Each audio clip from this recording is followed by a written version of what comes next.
Krisata, usap-usapan ang biglaang pag-exit sa FPJ's Batang Quiapo. Nagulat ang maraming taga-subaybay ng FPJ's Batang Quiapo matapos na tila biglaan na mawawala agad ang karakter ni Krisata sa serye.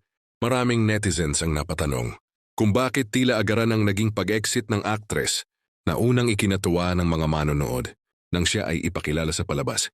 Ayon sa mga usap-usapan online, hindi na umano na ilalabas ang husay ni Kriza. Bagay na ikinadismaya ng ilan niyang taga-suporta. Sana daw ay bahagi lamang tunang serye na may kinalaman sa nangyaring pagbabago sa kanyang karakter at sana ay patuloy pa rin siyang mapapanood dito.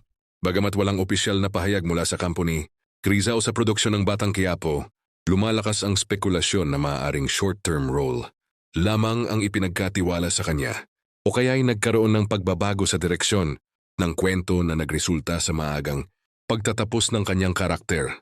Sa kabila nito, nananatiling positibo ang mga fans na muling makikita si Kriza sa iba pang proyekto ng ABS-CBN, lalo't isa siya sa mga batang actress na may malaking potensyal sa drama at action genre.